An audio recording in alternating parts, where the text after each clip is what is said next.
Hi there. Welcome to the Right Here, Right Now live show. This show has one simple question. What's on your heart and mind right here, right now in this moment? We explore the depths and breadths of our humanity through that one simple question over the course of 30 to 45 minutes. I hope that you'll join us. I hope you'll enjoy the exploration. And this tune was created for me personally by the incredible Peter Griffiths, one half of the amazing Mind Takeaway. Do let us know what you think. Let us know what you take away. And of course, we always welcome challenges too. Hope to see you on the exploration.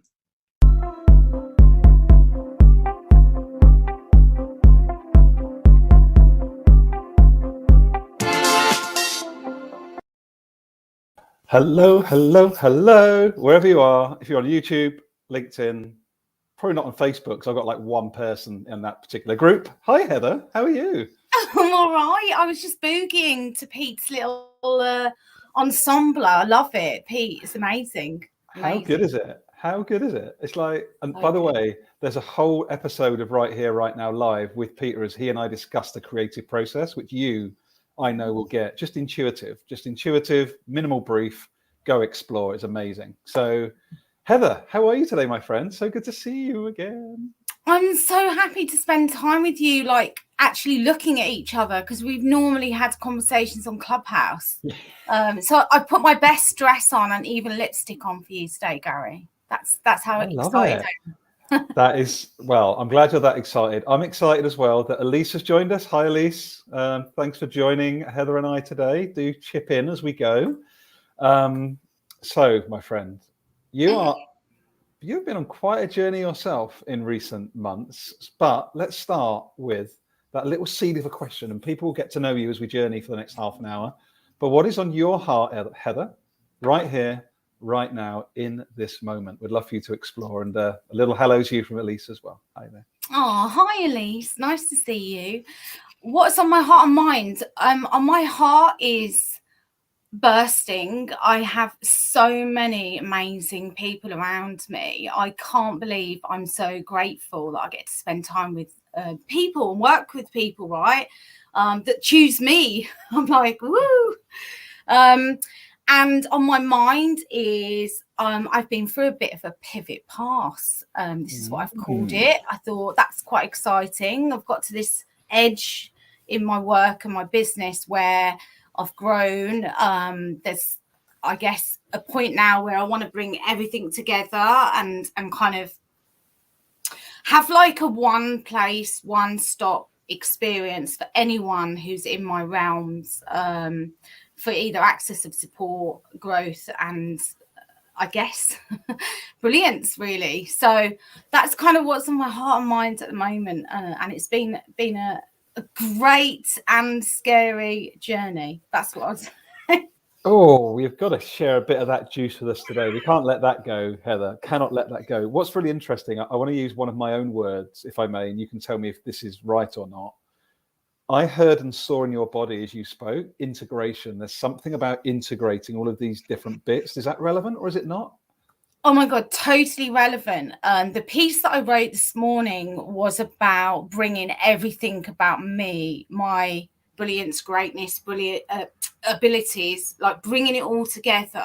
This is the piece. This is the puzzle.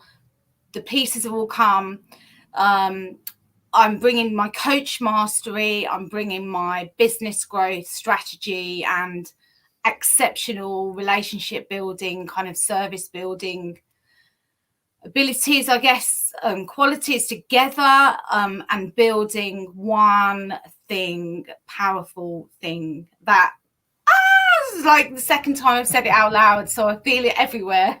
I'm like, it's shaking and excited. That's really cool though, right? Because for people that are watching us now, are going like, oh my God, who are these two mad people? Thank you, Elise, for keep joining us.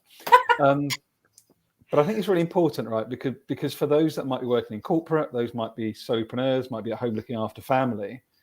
What I'm seeing in you though is this clarity and this sort of embodiment of the work you're here to do, rather than being pulled in a million different directions or saying yes to that person or not having a boundary for this particular scenario. You're just going, like, this is what it means for me to be Heather in this world. Like, is that Does that feel true, or do you challenge or build on that? I would say the boundless is really important for us to talk about, because you mentioned, bringing everything together.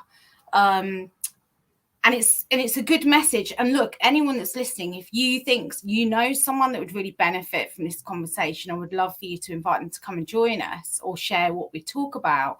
Because what's really tough, Gary, sometimes, especially when you run a business or you're being your business, right, is to be you. It's the toughest thing to do when you've got people watching. You're supporting quite a different bunch of people, and it might be good for me to say where I'm coming from that might bring it to life even more around the boundless piece. But when I first left corporate, I was going to have a year off. I do property. I'm a bit of an entrepreneur. I hustle and have a property portfolio as well as my coaching practice or business. And I literally 2 days after I finished, my old client rang me and said, Heather, we want you to come and do org design and development for us. I know you have trained in the kind of personal development space. So I was like, sure, and I just said yes. Had absolutely no idea what org design or development was. Shh, don't tell them. And I just said yes and learned everything a week before I started. So I became an expert before I joined. And that's what started some of the, I guess, experiences that are also going to be all brought together with the kind of focus I've got now in the brand. But I then went on because I realized I was falling back into the corporate timetable, the corporate box of 9 till 5, traveling a lot, sleeping in hotels, etc. And I was like, hold on, slow down. I didn't want to do this anymore. So I did that for a few years with really great results. I mean, one of the clients was like, Heather, you increased our productivity by 30% within 6 months. So you go, okay, well, there's something about you, Heather, but you're just not sure what that is, right?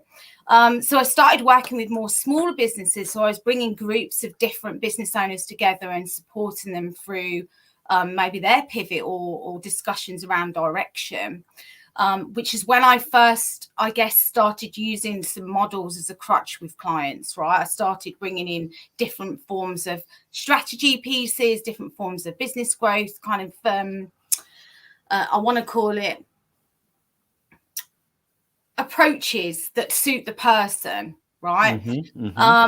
And then I joined the leadership team with Rich Litvin, and I saw the difference in working with a client one-to-one on a longer term basis and thought, I want some of that.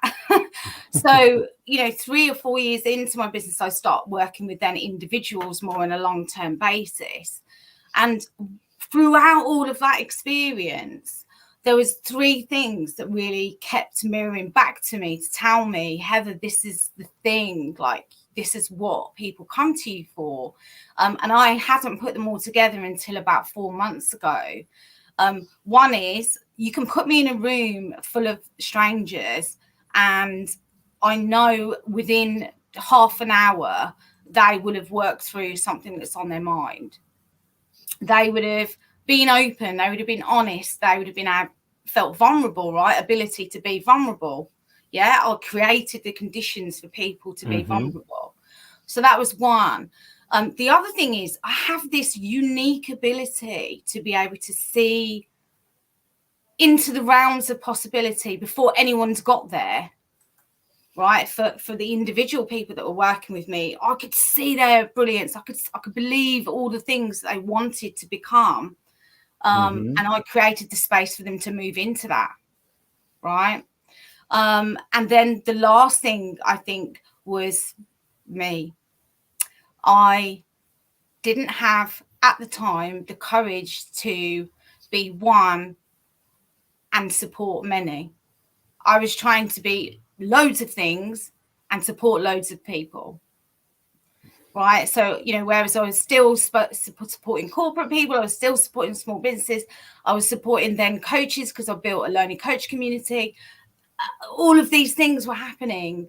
And I just felt like completely unaligned or split in 50 places.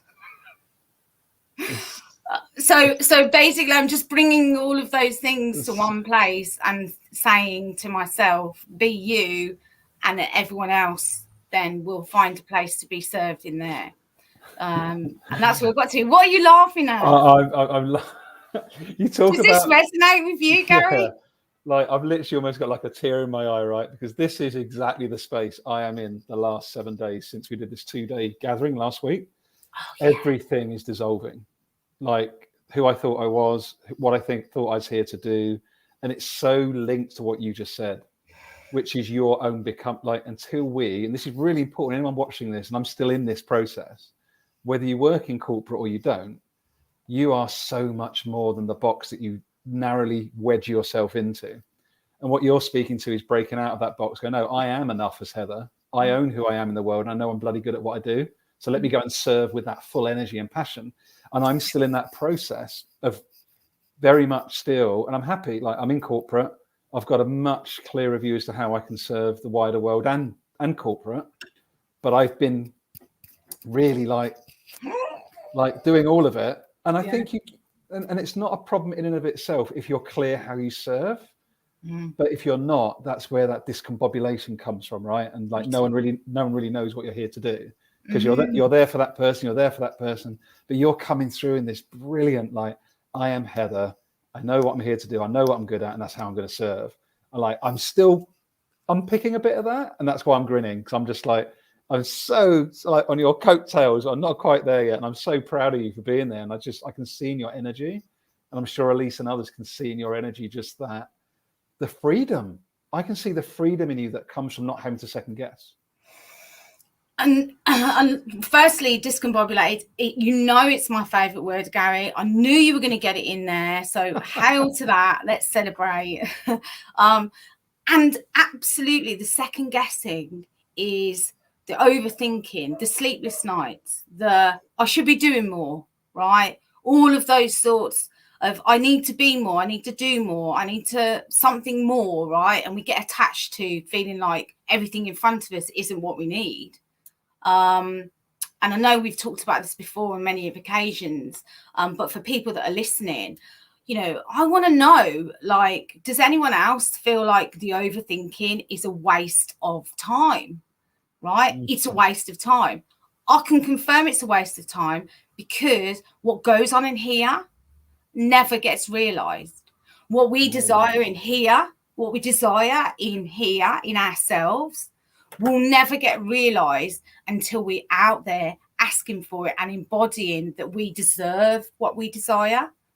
Oh, that's a big one. Deserve what we desire. We do. We all deserve what we desire. All of us. And that doesn't get realized if it keeps going on in here. We have to ask, like earlier when I said, look, if you find this value, you think someone else will find it of value. I'm not attached to people coming. What I am saying is making an invitation for you to share something that you feel would make a difference to someone's life, would be a gift to somebody today that maybe they wouldn't have had, and probably put a smile on their face because, hey, we're fun, right? It's amazing. And I want to add another invitation. Check out Heather's LinkedIn profile below. Go check her out, connect with her, get in with this community she's building. She's already got one, but she's building a new one. And I love how you come across there as well from such an authentic place, Heather. Like that invitation isn't an invitation of get over here, I'm going to sell you my 12 steps so we can do a 6-month program, right? It's coming because I really believe, exactly, like, do you know what I mean? It's like, I genuinely believe there's going to be value in this conversation. Feel free to share it. I invite you to. You're not, we've had this conversation before, haven't we? It's not, I will be okay when you've shared this. Elise, thank you very much for joining us. Like, I'll feel okay when you've shared it with 3 people. No. I'm okay anyway. But if you do share it, I'll be really grateful. Such a nuanced difference, but such a difference in terms of how you feel about that, right? Yes. And how I feel about it is what makes the difference to the person that's receiving it. Because we talked about this paying forward last week, didn't we, in Clubhouse? It's a perfect example of paying forward. It's a perfect example of putting out something there without attachment to it becoming a reward to that person or anything, just having it out there, making that invitation. And I find this a lot, right, Gary, because obviously in my community of coaches, I find we want everyone to follow us, or we want everyone to share stuff, or we want everyone to like stuff, or we want everyone to kind of interact with our posts. Yet we don't do it to other people. Like, what's that about? Right? You know, you want people to show up for you. Excuse me. You want people to show up for you. You want people to be there for you. You want people to be in your circle and involved and engaged. Yet when it comes to something you put out there, like that doesn't happen. And so you ask yourself, okay, well, is it me? Right, here comes the overthinking, right? Let's model it. You go, oh my God, that stuff didn't land very well. It must be me. Or the overthinking starts, right? Actually, if you put something out there and you don't care if anyone liked it or comments on it or interacts with it, or like today, no one's on to ask questions, for example, that's completely going to cause anxiety, stress, and not get you to the place that you want to get to and keep all your energies inside, is it? You know? Mm-hmm. Talking of energy. Go. Where are you going with energy, Heather? Well, I know that it was your birthday yesterday. You do know that.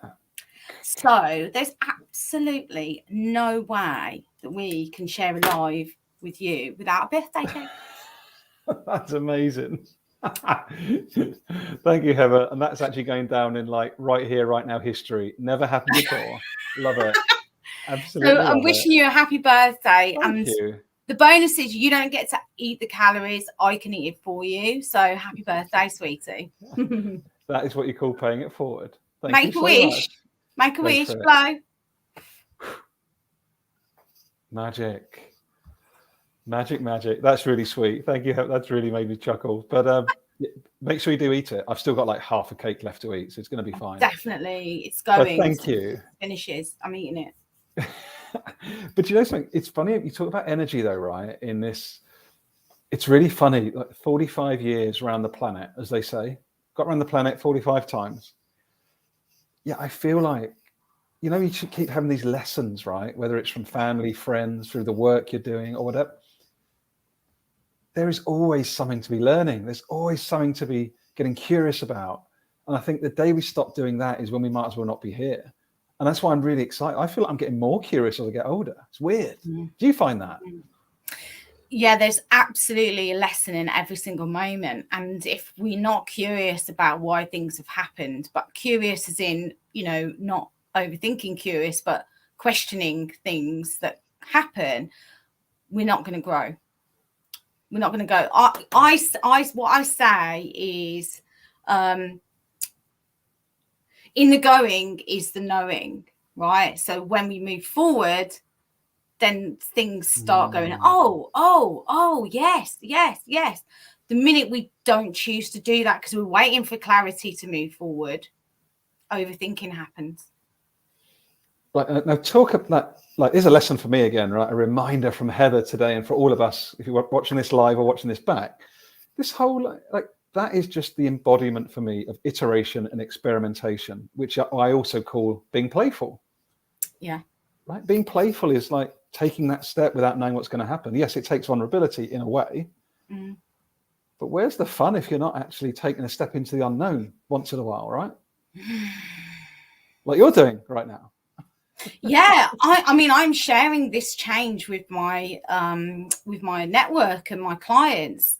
So even the gifts that I will give people when they join a program with me, I'm like discussing with a client yesterday, you know, what would work for a male or a female person entering my realm, you know, in terms of the gift they receive. I'm kind of inviting them in to the rebrand and the refocus rather than doing it and then,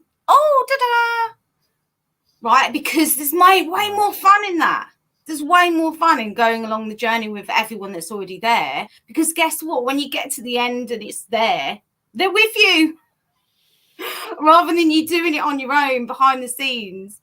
definitely way more fun to interact with people. Absolutely. And this is exactly what we had last week, right? We had this, so we went into this human development space, 13 of us, in a beautiful 170 acres of land, Dorset countryside in the UK. We had no plan. The only plan was to show up with an open heart and open mind.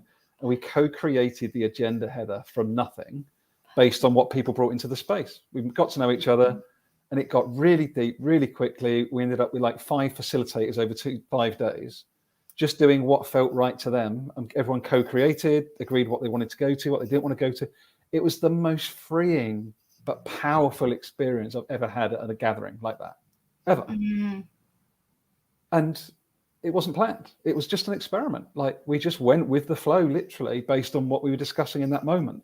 Imagine the power of that societally if we all did that more. So enough structure, enough, like a framing basically, but that's it. The rest we co-create. Like, there's so much potential in that. Yeah, there's a powerhouse that I'm involved with, a lady called Melanie Ann Layer. I don't know if you've come across her. No. There's a concept that she talked about 2-3 years ago, which is around collapsing time. Because that's the one thing that brings us the pressure and the stress and the anxiety, right? And I mean, her philosophy was around wealth and money. However, if you move it and use it for like your example, your weekend of no agenda, you absolutely collapse time, which then means no one has any expectations.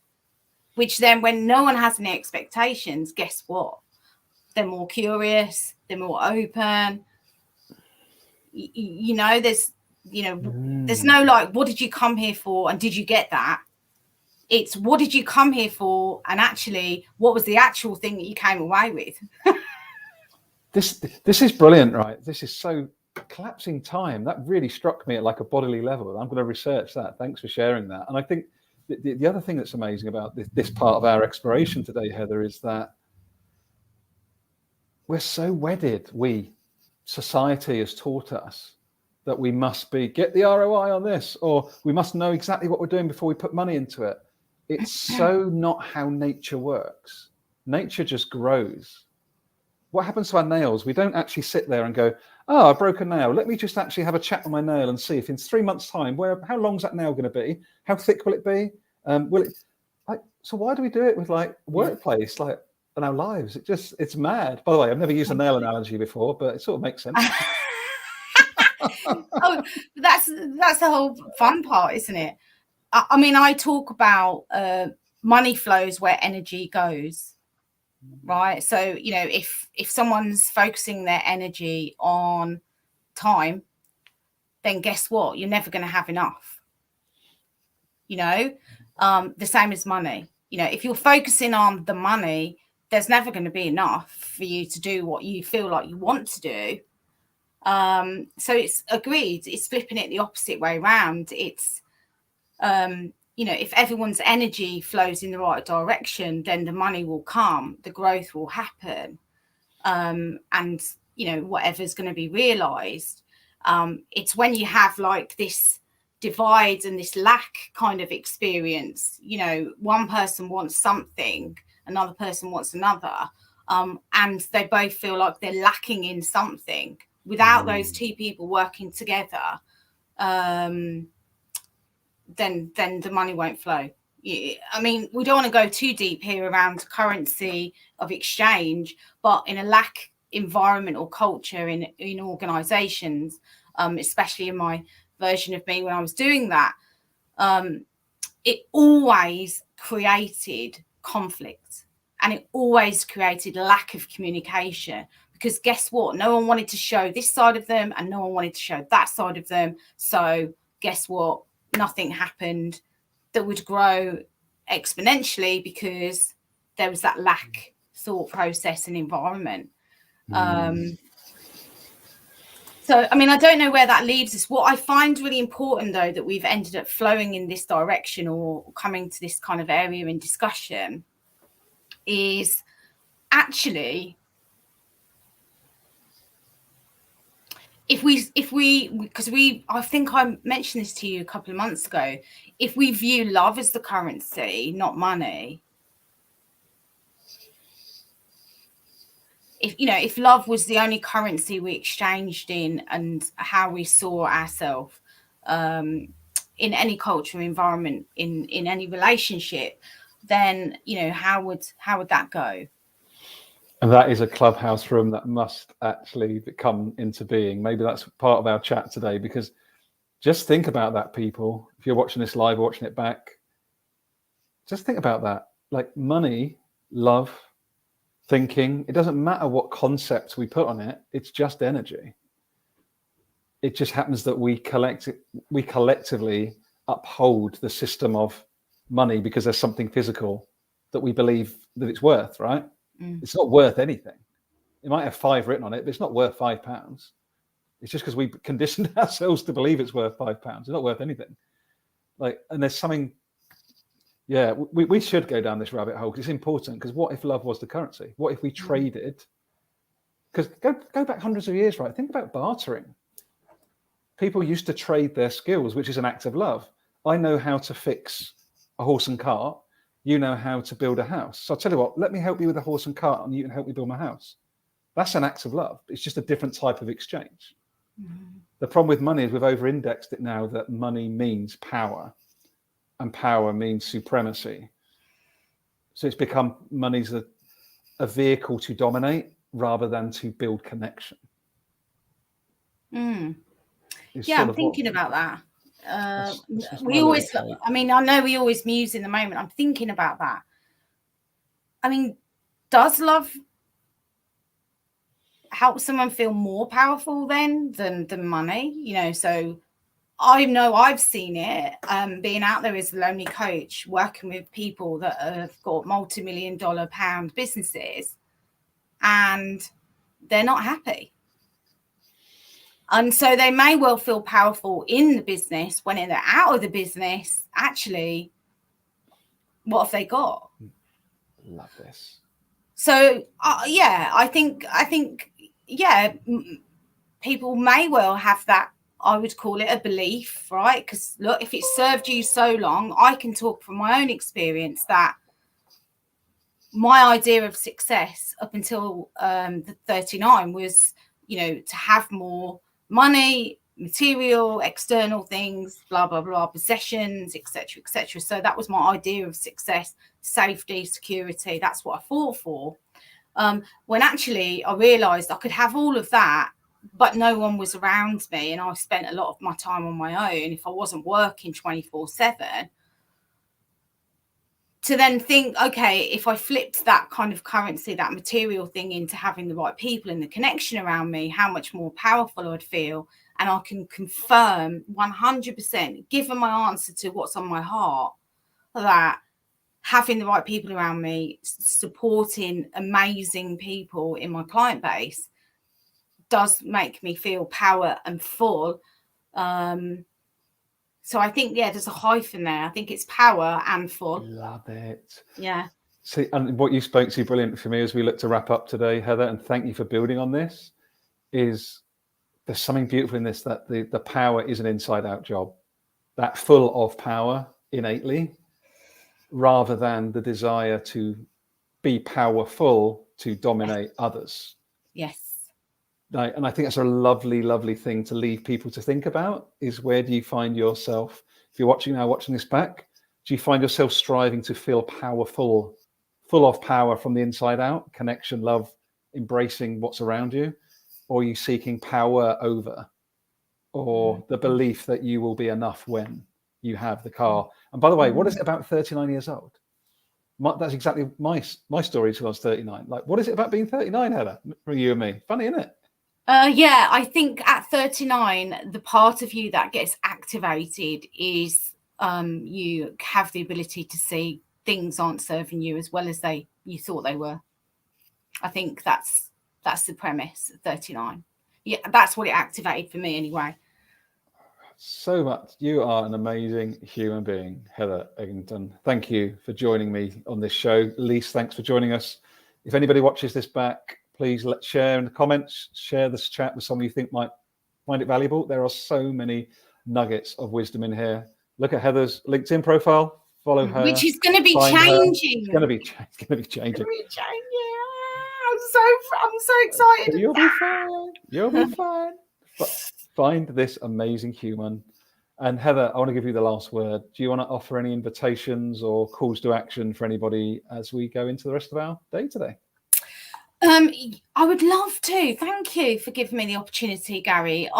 My first place or space to come and join with me will be Magnify Your Intentions. That is going to be the open space to all of my network to come and enjoy, which is, you know, you've moved from normally putting a plan in place, then you've gone to goals, intentions, which are unattached to when and how. The intentions are, it's out there, it's going to happen, with no attachment to when or how. So that's the kind of space that I'm creating. If anyone's watching and wants to definitely be on the invite list for that, then you can drop me a message at LinkedIn, no problem. Thanks, Gary. Thank you, Heather. And if anyone, you've seen my little thing at the top there, go and check out some of my offerings at hexochange.now.com, and it'll be lovely to have a chat with you. So until next time, Heather, thank you. Good luck. Thanks for my birthday cake. And also thank you so much, Elise, for staying with us and dropping me a little happy birthday. Thanks so much. So until next time, thank you, everyone. Thanks, Heather.